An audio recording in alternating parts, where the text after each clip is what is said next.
दोस्तों, नमस्कार साथियों, कैसे हैं आप सभी। आशा करता हूँ अच्छे होंगे। जैसा कि आप लोग पीछे देख पा रहे हैं, प्रमेय 6.2 थ्योरम 6.2 आधारभूत अनुपातिकता प्रमेय का विलोम। आधारभूत अनुपातिकता प्रमेय का विलोम आज हम लोग चर्चा करेंगे। ये दूसरी प्रमेय है। यदि एक रेखा किसी त्रिभुज की दो भुजाओं को एक ही अनुपात में विभाजित करती है तो वह रेखा उसकी तीसरी भुजा के समांतर होती है। कुछ बात समझ में नहीं है, क्या लिखा है, कैसे लिखा है, तो क्या मतलब है इसका, कुछ समझ नहीं आया होगा। बिल्कुल आप जो माइंड में सोच रहे हैं, जो आपके मन में विचार आ रहे हैं, देखकर कभी समझ में नहीं आता। इससे पहले थोड़ा सा आपको आधारभूत अनुपातिकता प्रमेय यानी कि बीपीटी थ्योरम आप लोगों को थोड़ा सा रिमाइंड करानी पड़ेगी। आप देखिए, हम लोगों ने इससे पहले वाली प्रमेय में पढ़ रखा है क्या, किसी त्रिभुज में किसी एक भुजा के समांतर, किसी त्रिभुज में एक भुजा के समांतर, जैसे ये BC है, इसके समांतर यहाँ से एक रेखा खींची जाए तो यह रेखा इन दोनों भुजाओं को, शेष दो भुजाओं को दो बराबर भागों में, इन दोनों भुजाओं को दो भागों में बांटती है, जो कि जिनका अनुपात समान होता है। जैसे AB को D पे काट रही है, AC को E पर काट रही है, तो क्या हुआ, इनके अनुपात समान होते थे पहले वाली प्रमेय में। क्या फिर समझिए, बात क्लियर करिए।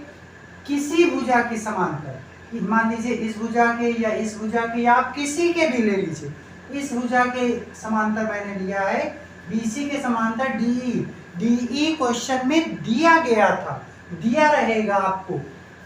अब इसके बाद ये इन दोनों के इसके समांतर DE खींची गई, जो AB को बिंदु D पर, AC को बिंदु E पर प्रतिच्छेद करती है। तो इसमें आपको सिद्ध करना रहेगा कि AD upon BD equal to AE upon EC, AD upon BD equal to AE upon EC, ये प्रूव करना रहेगा। लेकिन इस थ्योरम में क्या हो जाएगा, जस्ट उल्टा, ये इसमें दिया हुआ है और ये इसमें प्रूव करना है पहली थ्योरम में, और ये बता रहा है कि DE parallel to BC, DE parallel to BC, जबकि इसमें जस्ट उल्टा हो जाएगा। ध्यान से समझिएगा।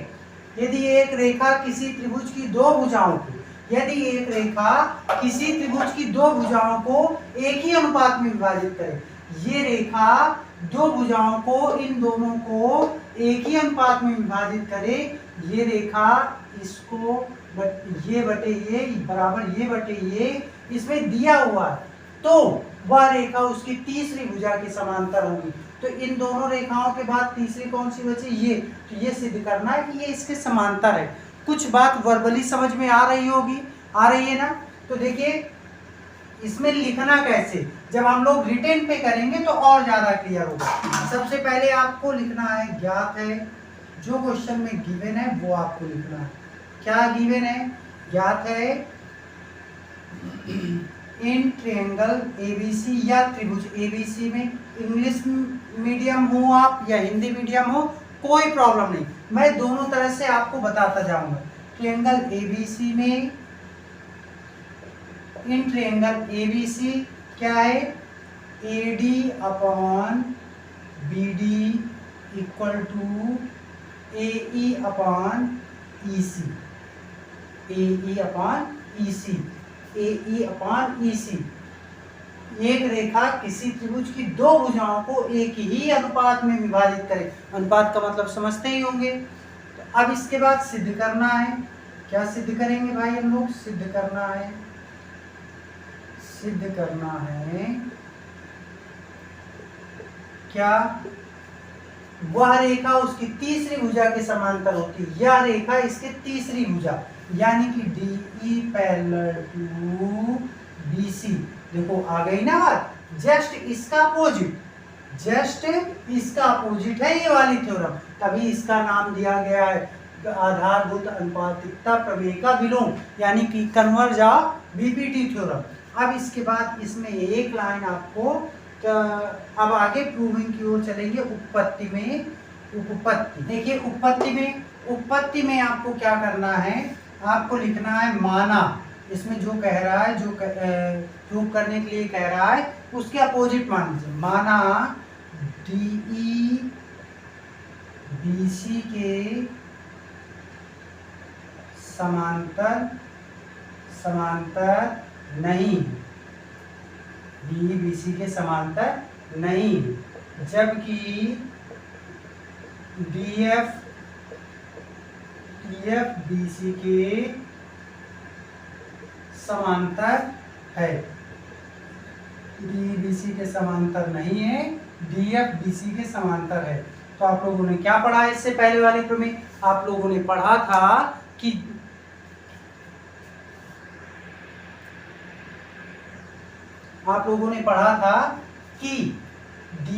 जब कोई भुजा इस भुजा के समांतर है, इससे रेखा के ये समांतर हुई, तो ये इन दोनों भुजाओं को समानुपात में बांटेगी।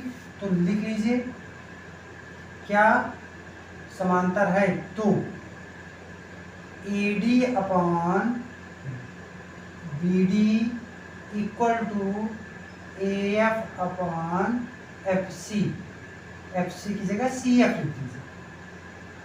AD upon BD equal to AF upon FC, ये इक्वेशन फर्स्ट हुआ आपका।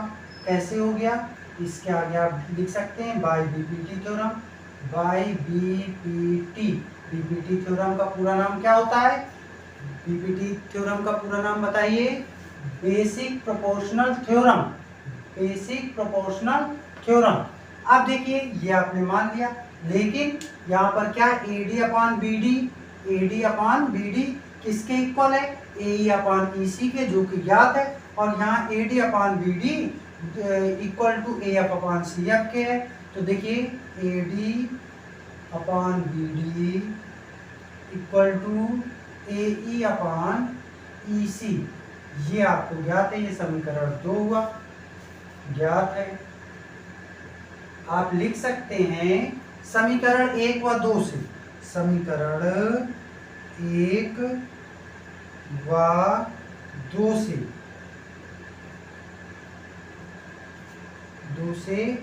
विरोधाभास यानी कि ये कॉन्ट्रडिक्शन हो गया, विरोधाभास प्रकट होता है।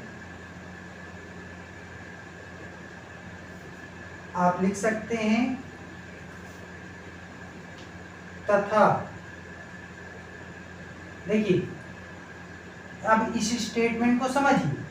देखिए AD अपॉन BD यहाँ कह रहा है AF अपॉन FC के इक्वल है, और AD अपॉन BD ही AE अपॉन EC के इक्वल है।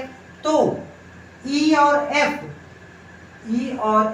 पॉइंट अलग अलग नहीं हुए, ये दोनों पॉइंट एक ही होंगे।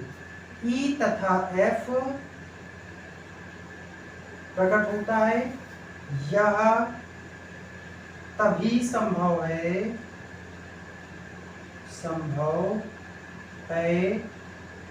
जब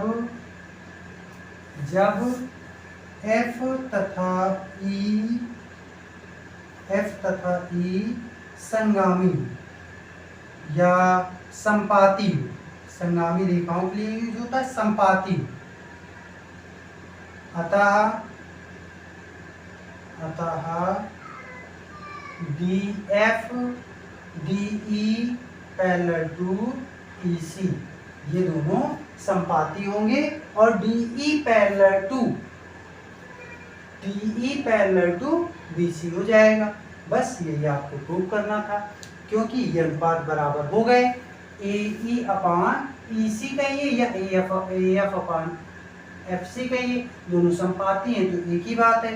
तो DE पैरेलल टू BC हो गया।